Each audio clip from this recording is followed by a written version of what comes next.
You have to know how refreshing it is to Debes be saber cuán together. refrescante es estar reunidos de nuevo y adorar a nuestro Señor con la congregación.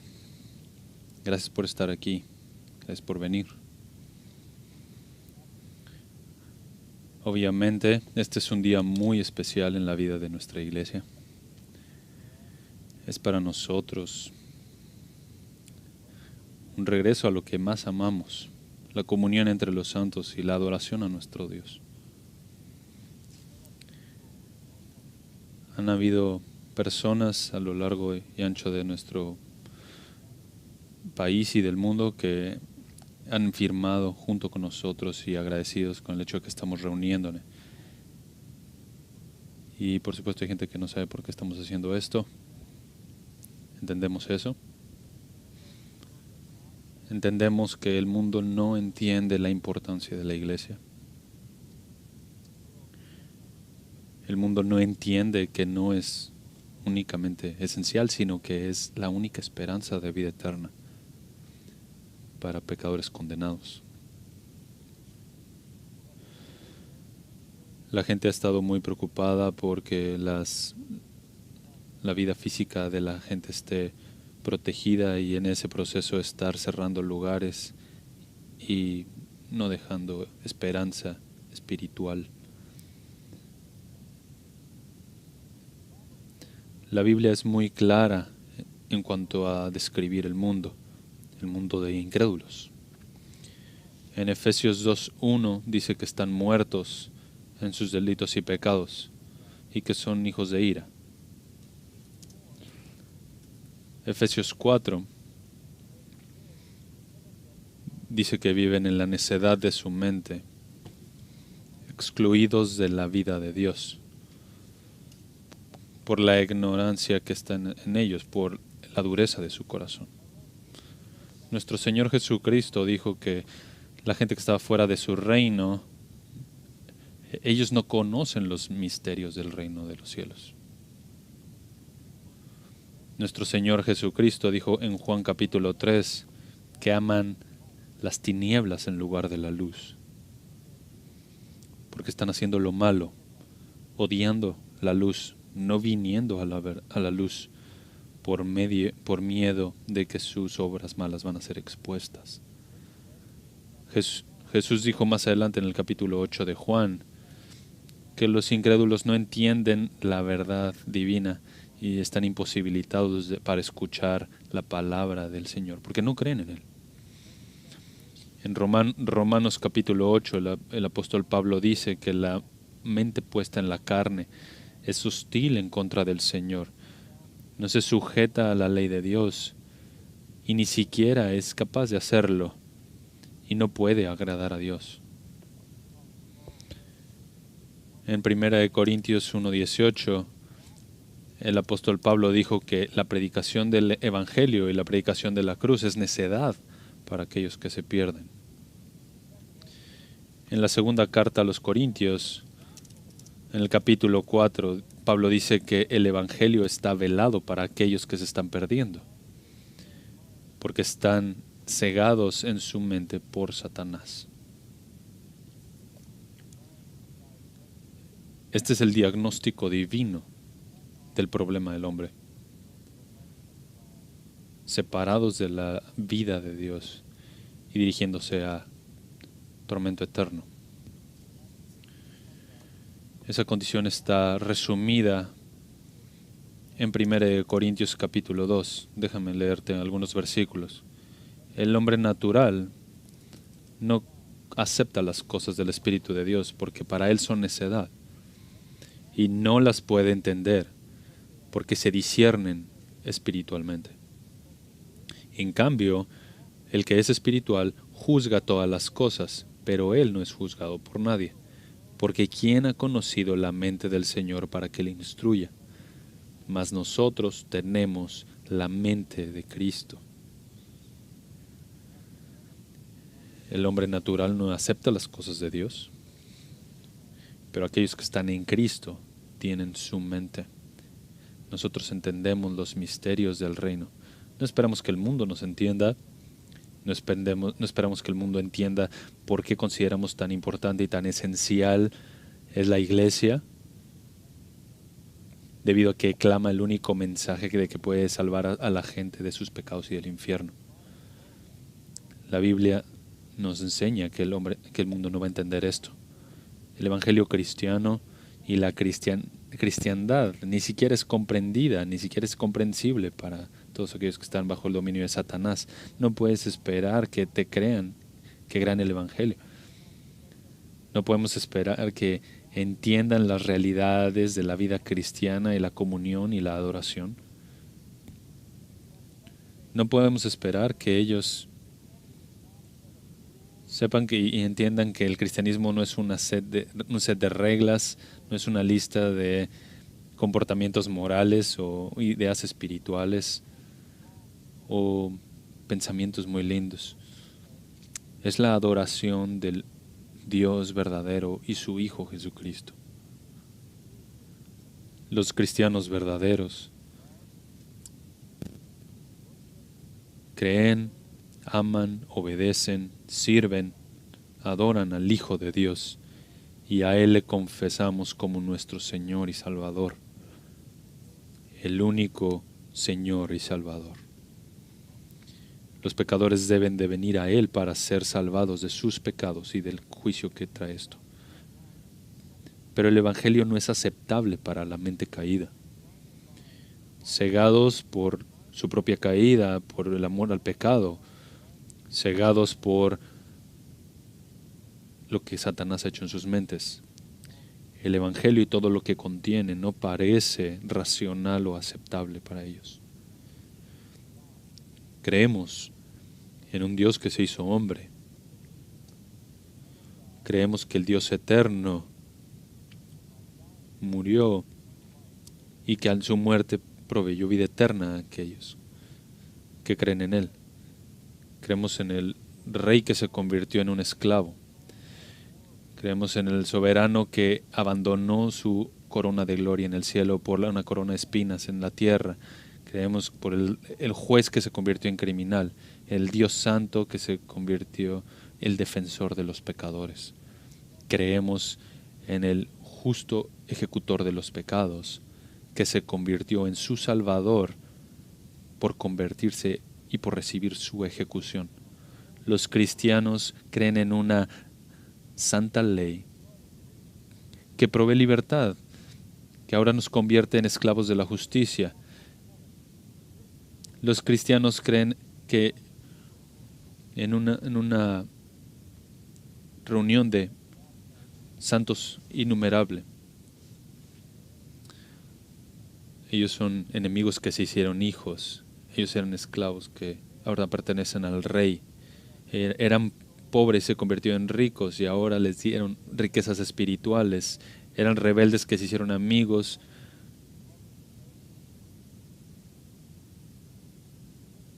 Los cristianos creen que eran víctimas y ahora son victoriosos, son fuertes, se regocijan en sus debilidades. Son almas que mueren una vez, pero viven dos veces. Son mortales que después se convierten en inmortales. Son corruptibles que se convierten en incorruptibles y que ahora lloran, pero después tendrán gozo eterno. Y todas estas realidades vienen a nosotros porque el dador de vida abandonó su vida para que aquellos en pecado pudieran vivir para siempre. La gloria del Evangelio sale de la mente del hombre natural, pero nosotros tenemos la mente de Cristo. Estas son las verdades en las cuales nos regocijamos y por las cuales le adoramos. Somos diferentes. Jesús lo puso de la siguiente manera: mi reino no es de este mundo.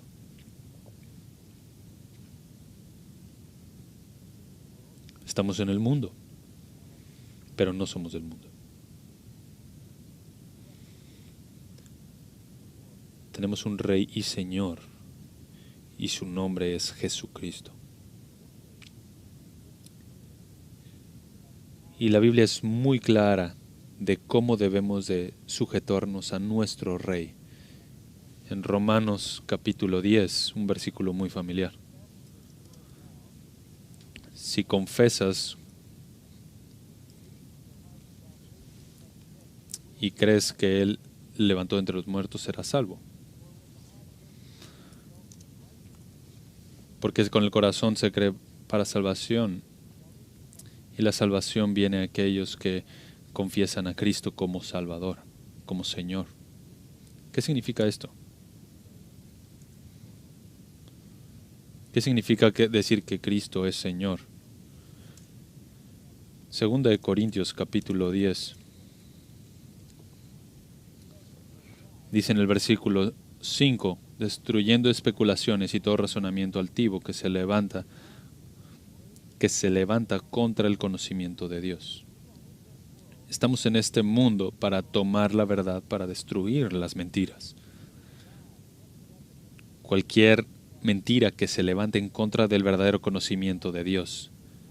Y esto es lo que significa reconocer a Cristo como Señor, y es que ponemos todo pensamiento en cautiverio a la obediencia de Cristo. Decir que Cristo es Señor es tomar todo, empezando por tus pensamientos y tus obras también, cautivos a la obediencia de Cristo. Obedecemos a Cristo, amamos a Cristo, amorosamente y felizmente obedecemos.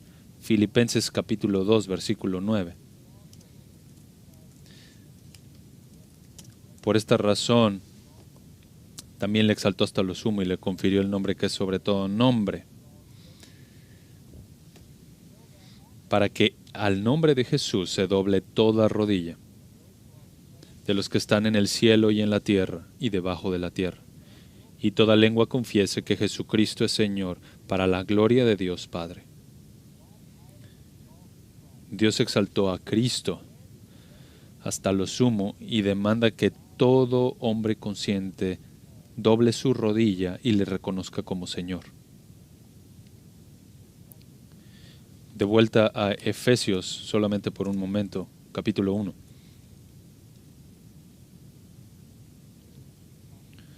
Aquí está la oración del apóstol Pablo por nosotros. Versículo 15, Efesios 1:15.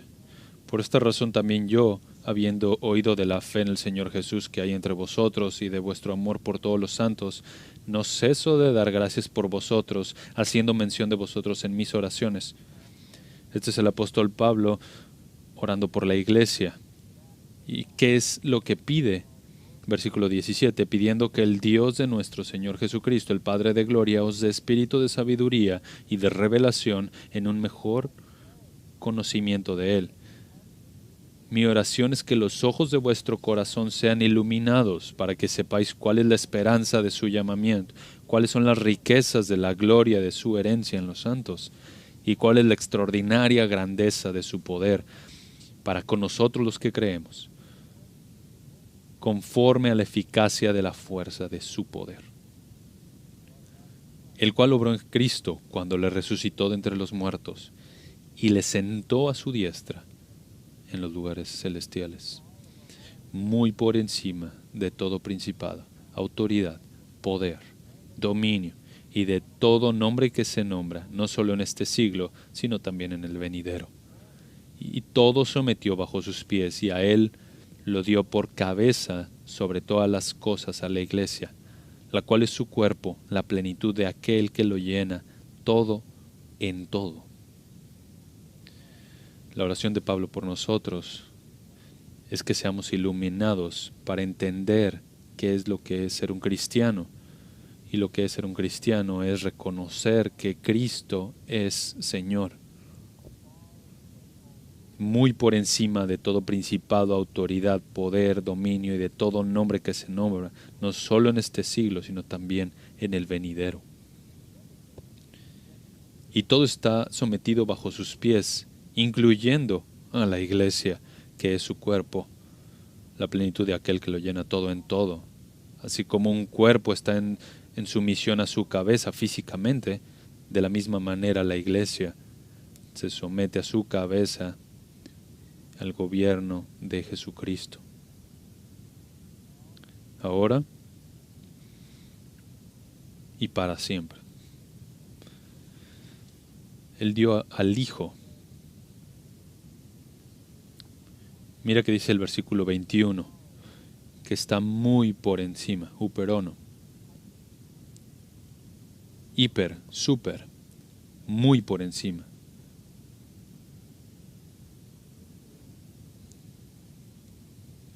En esta era y en la que viene, Él es eternamente supremo. Todo está en sujeción a Él. Juan Calvino dijo, entonces cualquiera puede decir cualquier cosa acerca de que seguimos a Cristo. Él está vacío, lleno de aire. Por tanto, sin preocupación, despidámonos de Él.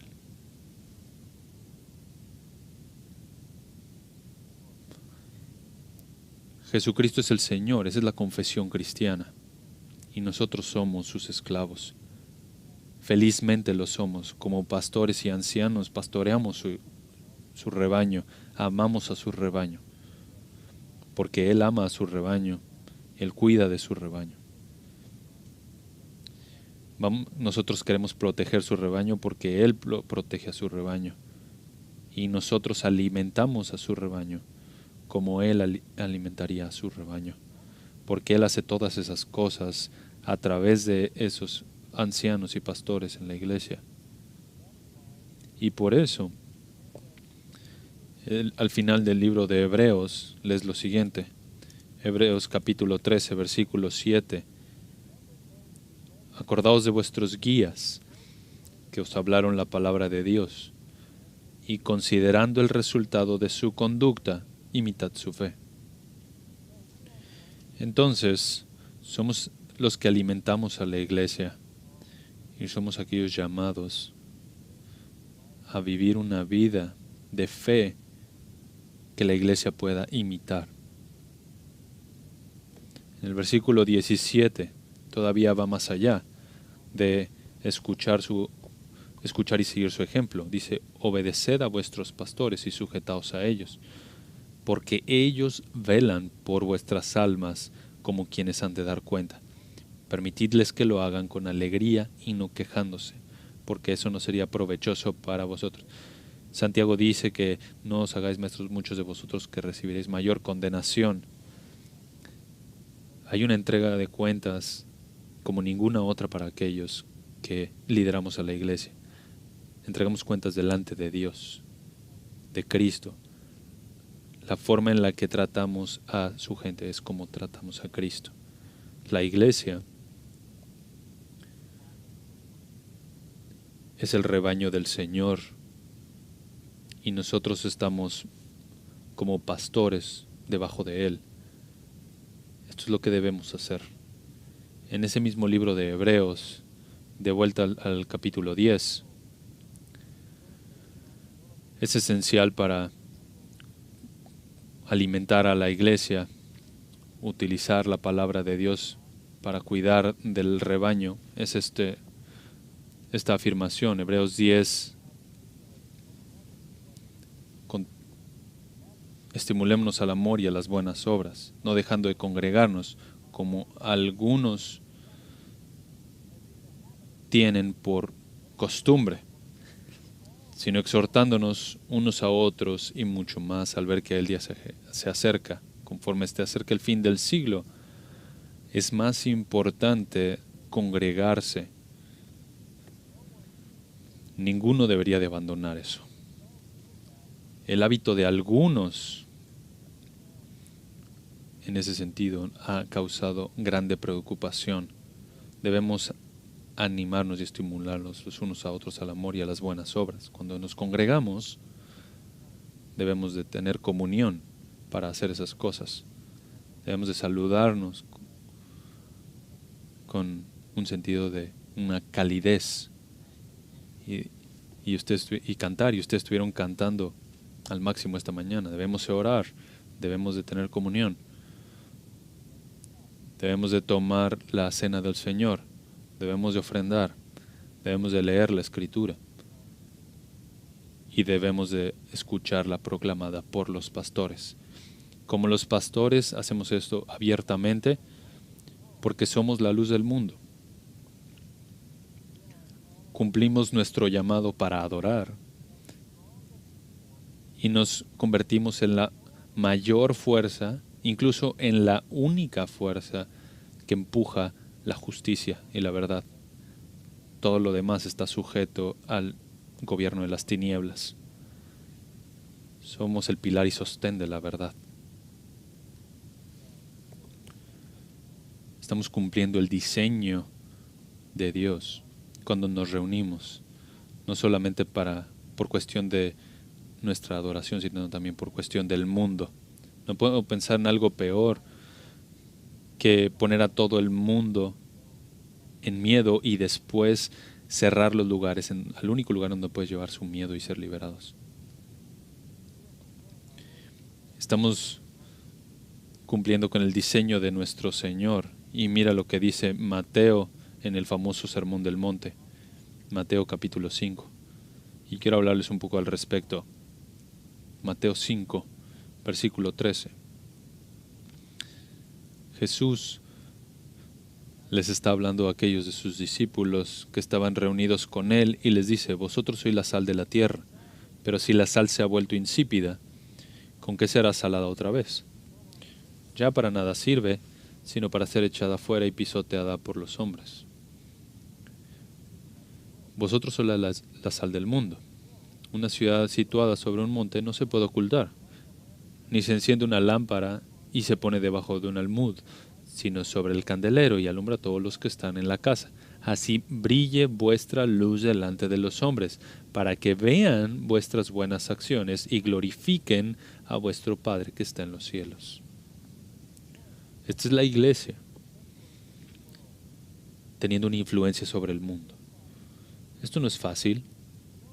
Sabemos que no es fácil porque antes nuestro Señor dijo en el versículo 10, mira lo que Él dijo: bienaventurados aquellos que han sido perseguidos por causa de la justicia, pues de ellos es el reino de los cielos. Bienaventurados seréis cuando os insulten y persigan y digan todo género de mal contra vosotros falsamente por causa de mí.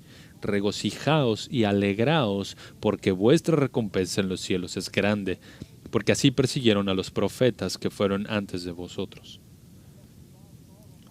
Sí, somos la luz y sal del mundo, pero eso no significa que vamos a ser aceptados por el mundo, y eso lo entendemos. La Biblia nos da un diagnóstico del corazón humano que hace imposible que el mundo pueda aceptar a la iglesia. Eso no va a ser fácil. Pero somos la fuerza más esencial en todo el mundo. Somos Jesucristo en el mundo, puesto de una forma sencilla. Somos su cuerpo, la iglesia.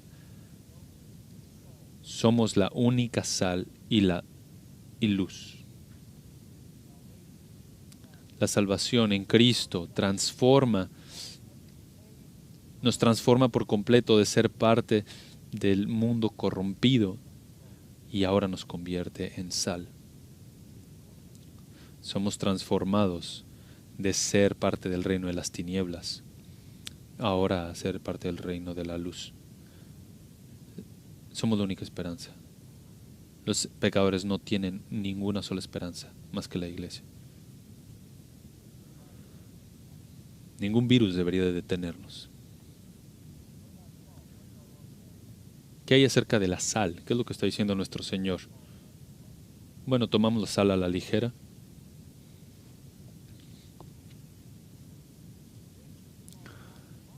Pero los griegos solían llamarle a la sal como algo divino. Homero dijo que era divina. En los tiempos antiguos, las parejas llevaban sal a las bodas. En Alemania, las esposas reciben un poco de sal en sus zapatos. Hay la historia de una princesa que vino al rey y dijo: Su Majestad, le amo como la sal. Él estaba furioso y la corrió del reino. Lo que resultó es que se quedó sin sal y entonces se dio cuenta que debía tenerla de vuelta. La Iglesia Católica Romana ha tenido sal santa. Los romanos decían que no hay nada más valioso que el sol y la sal. Los soldados romanos se les pagaba en sal. Y si un soldado abandonaba su responsabilidad, no se le pagaba nada, porque no valía la sal. La sal era una evidencia de amistad en el.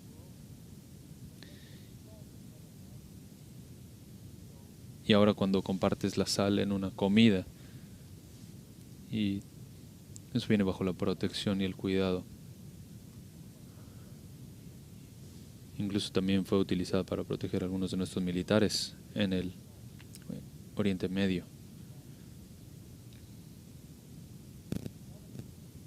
Los pactos eran hechos con sal. El Señor habla con un pacto, respecto a un pacto de sal con David. Reía acerca de una caravana de 14,000 camellos que llevaban sal y cada uno llevaba 200 libras de sal y fueron 435 millas llevándola. La sal era una forma de intercambio, una forma de moneda. La sal es importante. Mira lo que dice Levítico 2:13 acerca de que la sal es parte del sacrificio. Toda ofrenda de cereal tuya sazonarás con sal para que la sal del pacto de tu Dios no falte de tu ofrenda de cereal.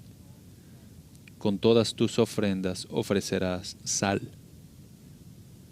Y entonces Jesús dice acá en Mateo, tú eres la sal del mundo. ¿De qué está hablando? La sal sirve para sazonar la comida. La sal es usada también y es usada por los siglos para preservar.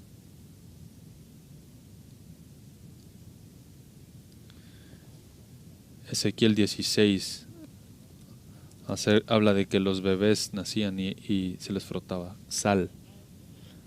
Los viernes en la noche los judíos ponen sal en su pan. ¿Qué está pasando con esta sal? Algunos sugieren que puede significar pureza porque es blanca. Algunos creen que puede significar sabor porque en el comentario de Juan 6 dice que no se puede tener sabor sin la sal, y ambos pueden ser verdad. Algunos dicen que tiene que ver con el hecho de que la sal tiene un componente purificador y es lo que es un componente purificador en la sociedad. Otros dicen que la sal produce sed y entonces que la función primaria de la sal es producir sed, que sin la sal no tiene sed. Y eso puede ser verdadero en algunos lugares desérticos, pero cuando lo observo creo que tiene que ver con la capacidad de preservar. Y estamos en el mundo en el sentido de la sal, de la misma forma en la que la sal ha sido utilizada en todo el tiempo para preservar de la corrupción. Estamos en el mundo para prevenir la corrupción, para detener la maldad. Somos la fuerza para que las cosas no se sigan pudriendo. Detenemos esa corrupción hasta cierto nivel. Cuidamos que no se pudra más de esta sociedad que se está deshaciendo. Por virtud de nuestras vidas y por el hecho de que no aceptaremos todo lo inmoral y todo lo pecaminoso como una norma. Luchamos contra eso. Retardamos la degeneración moral si estamos actuando como la sal. quita toda la sal y entonces tienes la gran tribulación. Nuestra presencia debe de restringir el crimen y también debe de restringir la maldad. Debería de poner una pausa a las maldades, a las obras malas. La iglesia es el único preservador en la sociedad.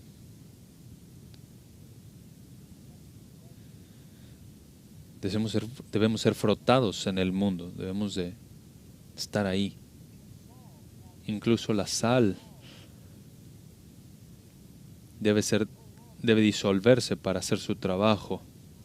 Es como si todo el mundo se estuviera pudriendo y nosotros somos el único desinfectante moral. Debemos influenciar al mundo y no ser influenciados por el mundo. Hay un sentido en el cual esto es un testigo silencioso.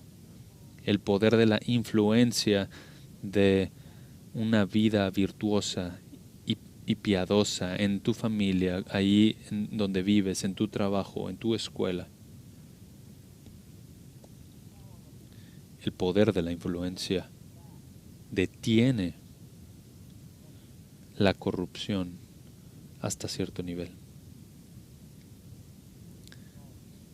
Pero debemos ser más que sal, debemos de ser luz. Somos la luz del mundo y debemos de estar en una colina y por eso estamos aquí. Esta es nuestra colina y la luz brillará. Ese es nuestro llamado. La sal puede estar escondida, la sal trabaja de forma silenciosa, la luz trabaja de forma abierta, visible. Destruye las tinieblas. La influencia de un carácter cristiano transformado y detiene la corrupción de la maldad. Y eso comienza en el hogar, donde educas a niños piadosos. Pero la sal no puede cambiar el mal al bien, solo la luz puede hacer eso.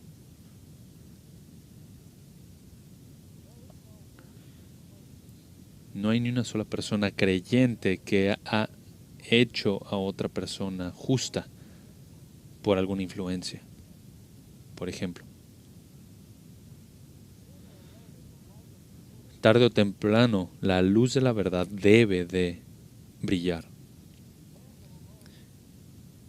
El ejemplo únicamente no va a cambiar a un pecador. La sal en un sentido es negativa porque retarda la corrupción, pero la luz es positiva porque despliega la verdad que salva de esa corrupción.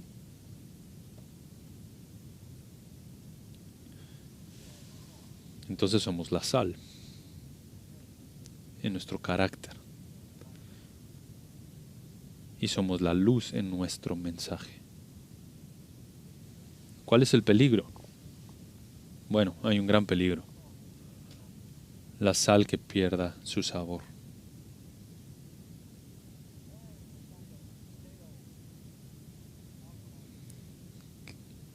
Que se vuelva una sal insípida.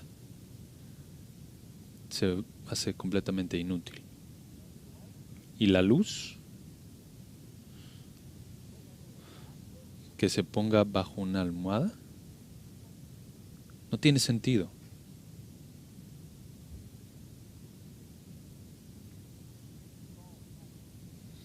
La sal debe de ser sal y la luz debe de ser luz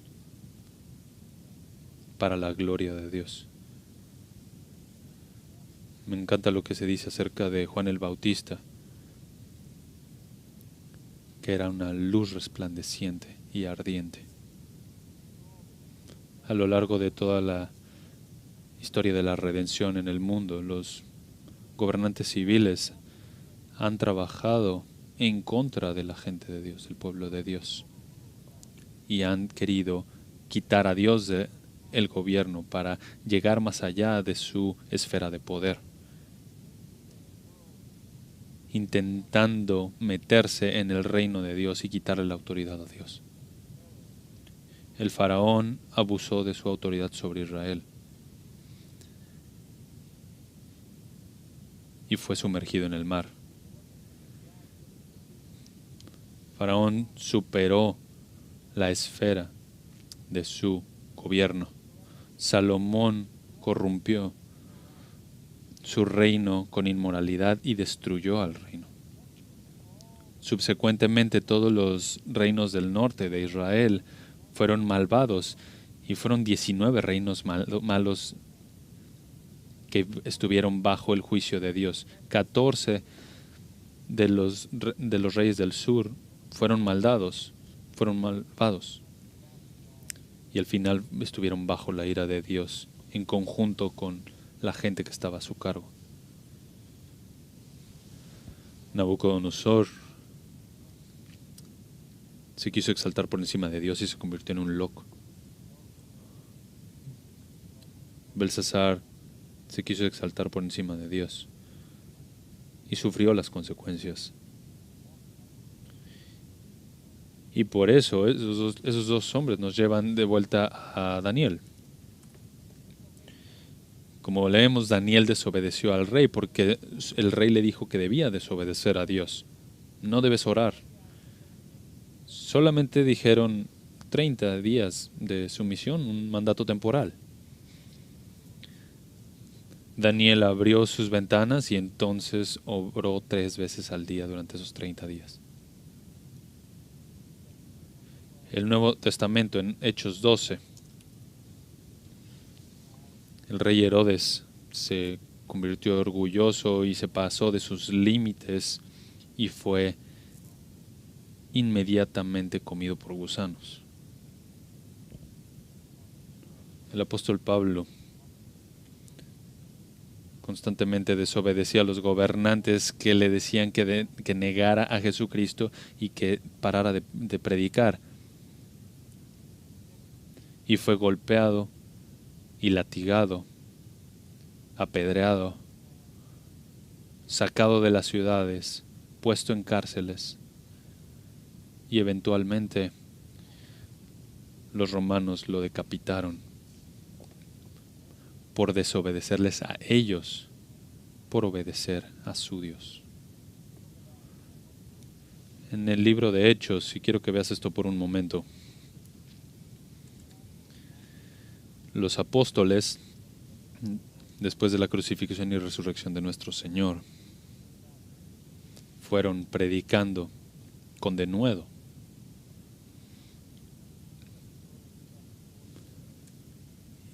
Y si ves Hechos 4, versículo 14,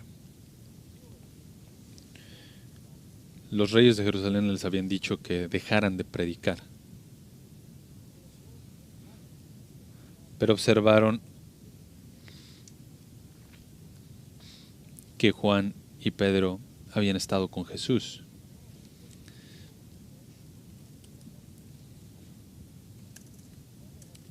Pero cuando ordenaron, ¿qué haremos con estos hombres?, se preguntaban. Esta es la Suprema Corte de Israel. Porque el hecho de que un milagro notable ha sido realizado por medio de ellos es evidente a todos los que viven en Jerusalén. Y no podemos negarlo.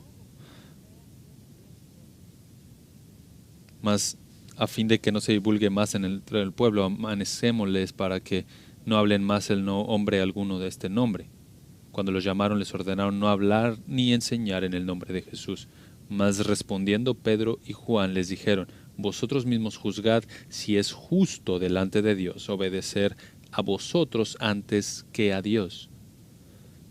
Porque nosotros no podemos dejar de decir lo que hemos visto y oído.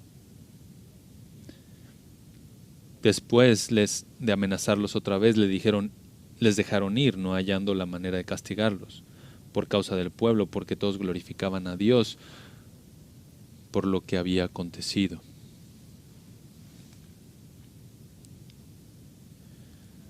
Ahora en el capítulo 5,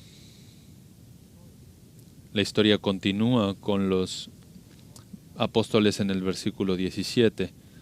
Levantándose el sumo sacerdote y todos los que estaban con él, es decir, la secta de los saduceos, se llenaron de celo y echaron mano de los apóstoles, les pusieron en la cárcel pública. Pero un ángel el del Señor en la noche abrió las puertas de la cárcel y sacándolos dijo: id y puestos de pie en el templo hablad al pueblo todo el mensaje de esta vida. Vuelvan al lugar público y prediquen.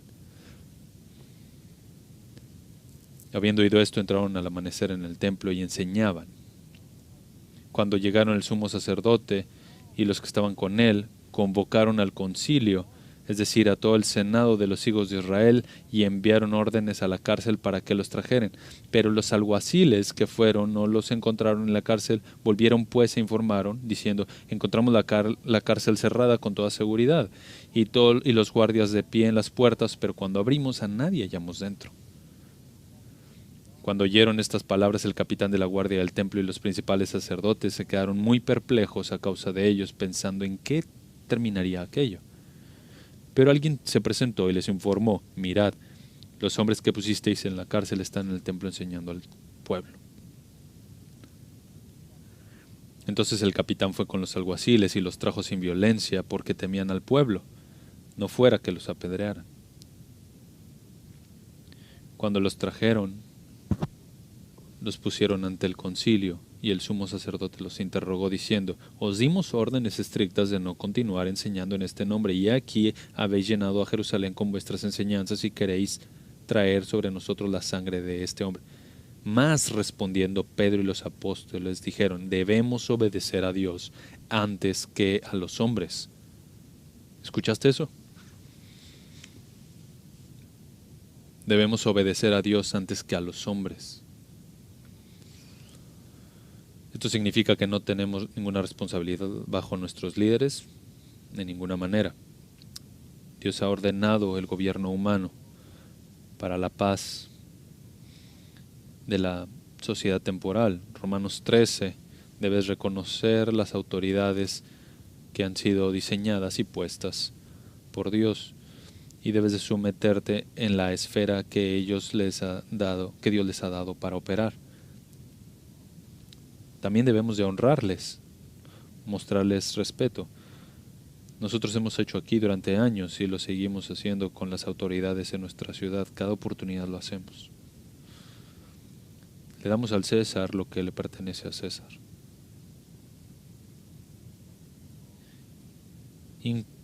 Incluso hemos sido llamados para orar por su salvación. Cuando las órdenes vienen, incluso hacia nosotros, que contradicen las órdenes de nuestro Rey, debemos de obedecer a Dios antes que a ellos. La retroalimentación de esto ha sido muy, muy linda. Un argumento que sigue siendo hecho es: ¿por qué no hiciste esto al inicio? Primero, no sabíamos la extensión de la enfermedad. Nos habían dicho que millones iban a morir. Y era irracional no protegerse. Pero conforme el tiempo fue avanzando, nos dimos cuenta que el virus no era tan maligno como decían, tan mortal.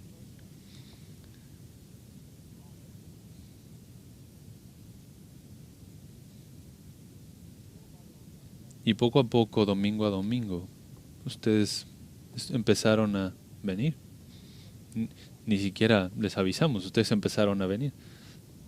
Las primeras 2 semanas prediqué a nadie, les prediqué a Patricia. Lo que es parte de mi rutina en realidad. Pero para la 3ª semana ya había gente aquí, la 4ª semana, y aquí estamos ahora. Ustedes seguían regresando. ¿Por qué regresaron? Regresaron porque su corazón clama que quieren estar aquí. Ustedes están aquí, aquí se mueven, aquí está están aquí porque no temen. porque Dios tiene cuidado de nosotros. El Señor nos ha traído de vuelta, poco a poco, para adorarle, tener comunión. Y esta semana increíble con 350 niños en todo este campus.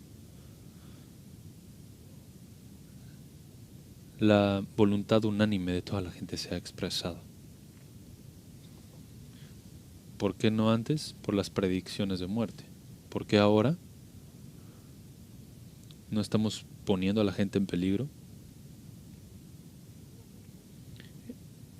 El verdadero peligro en este mundo es espiritual, ¿no?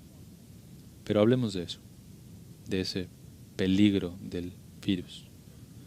27 estados tienen un rango de muerte más alto que California. 27 estados. California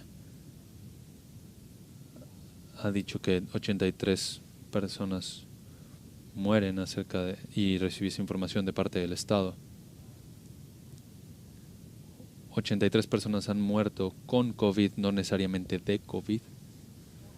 Y para California, la estadística es que 21 personas de cada 100,000. Eso significa que el rango de muerte es 0.02.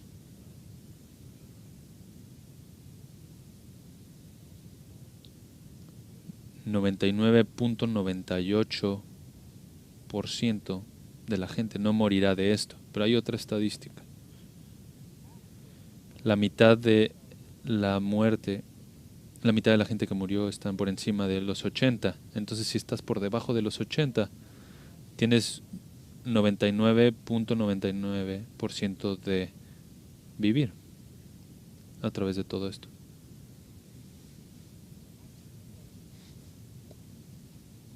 Eso simplemente no tiene que ver con la respuesta de la sociedad.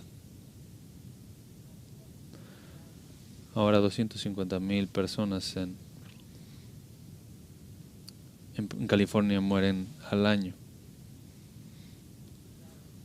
65,000 mueren de cáncer. 16,000 mueren de infartos. 14,000 mueren de problemas respiratorios. 10,000 mueren de diabetes. 5,000 de problemas en el hígado. Eso es del año pasado. Este año todo va a subir porque todos los hospitales estaban cerrados. 14,000 personas mueren al año por accidentes. 5,000 por suicidio, y eso seguramente este año también va a subir.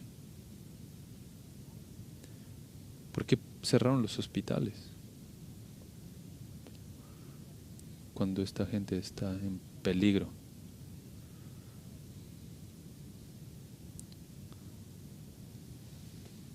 Y esto que puede afectar únicamente el 0.01% de la población. En Estados Unidos el alcohol mata a 3 millones de personas y todas las licorerías estaban abiertas. Estaban abiertas, y lo sé porque no pude tener ninguna fresca. Y lo que me dijeron fue que todo el aluminio estaba utilizado en botes de cerveza porque los bars están. Y entonces los productores de aluminio tienen, y yo quiero mi fresca.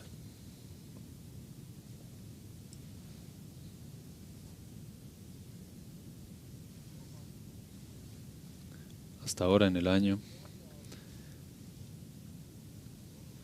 la muerte de 250,000 de personas puede ser relacionada con el cigarro o con fumar. Alcohol puedes tener todo lo que quieras, tanto que no había posibilidad de tener un bote de aluminio. Los cigarros están disponibles aunque haya mucha gente muerta por fumar.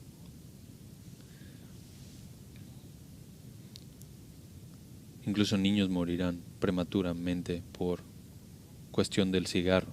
Casi 500,000 de niños van a morir por debajo de los 18 por problemas con el cigarro. ¿Dónde está? Pero aquí está el verdadero problema.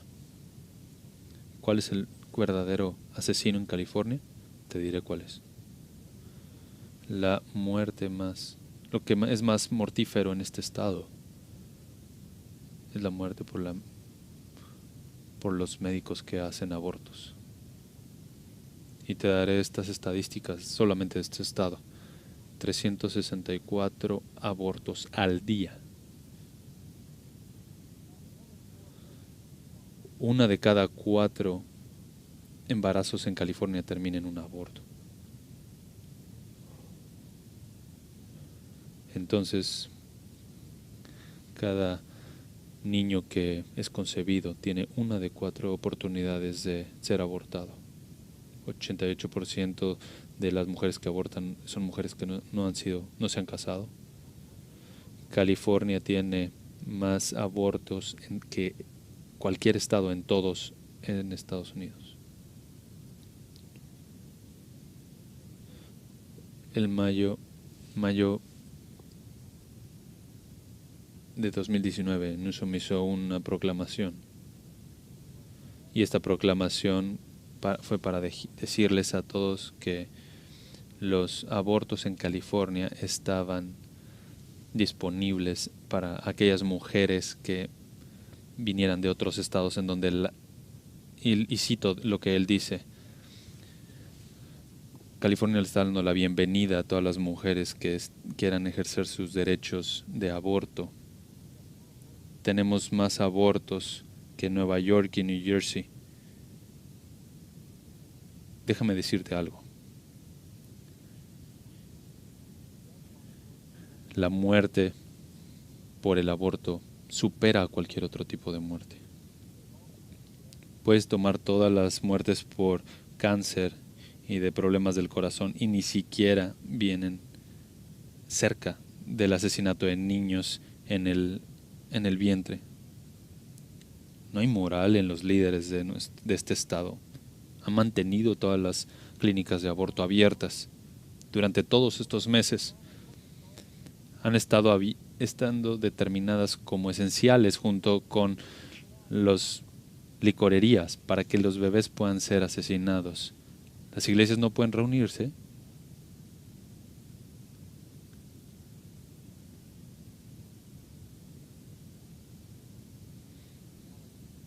Esta es la realidad de un mundo corrompido.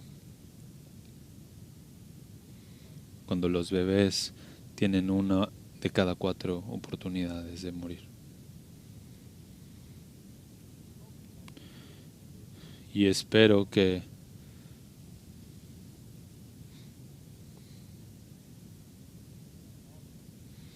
el asesinato es impresionante. 900,000 en este país, casi 1 millón de bebés. Este es un asalto directo en contra de la creación de Dios. Pero Dios es soberano sobre eso. Y yo creo que Él toma a todos esos pequeños en sus brazos. Escribí un libro que se llama Seguro en los brazos del Señor. El Señor está por encima de los esfuerzos de los que matan a esos bebés y reúne a todos esos pequeños para sí mismo. Mata a gente con alcohol, con enfermedades, porque los hospitales no están funcionando, y entonces pone a toda la gente detrás de sus hogares y después cierra las iglesias. No vamos a sujetarnos a esos estándares bizarros. Vamos a seguir a nuestro Señor y confiar en Él. El juez Elito, que era parte de la minoría acerca de que las iglesias podían reunirse, y al igual que los casinos pueden reunirse, y me pareció interesante lo que dijo, que el problema no es de un virus o una enfermedad, sino un problema de discriminación en contra de los lugares de adoración. Y eso es parte de un miembro de la Suprema Corte de Estados Unidos que no ve nada más que discriminación.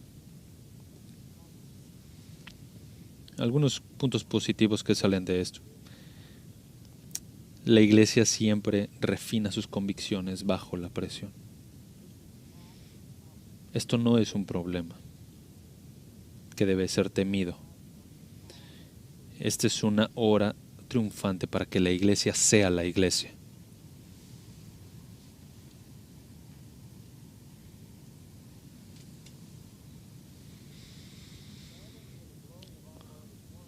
Mantenernos en pie por la gloria de nuestro Señor es lo que más importante he hecho en mi vida.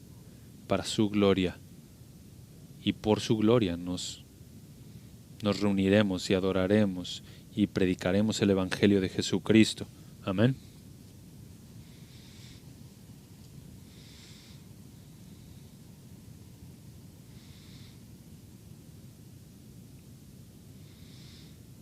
Oremos.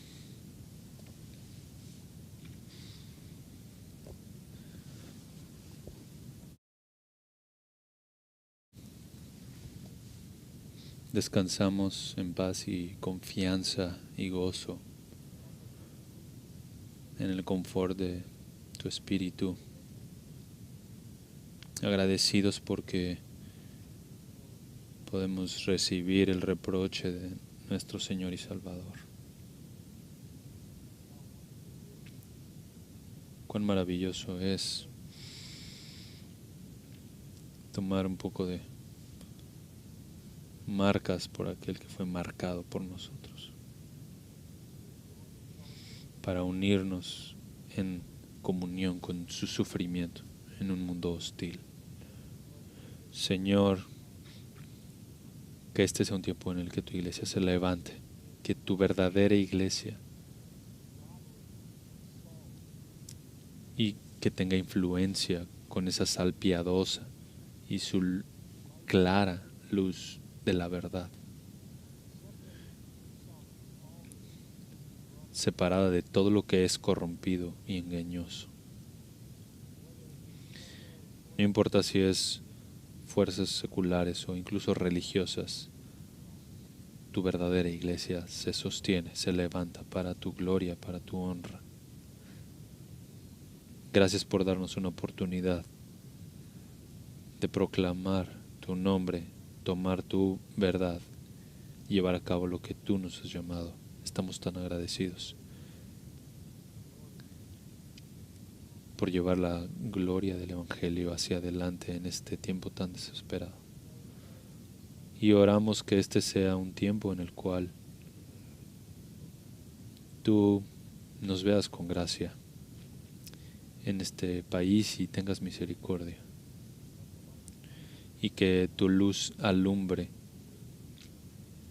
de formas que lo necesitamos desesperadamente, y que tu Evangelio alcance las tinieblas de estos días con su luz.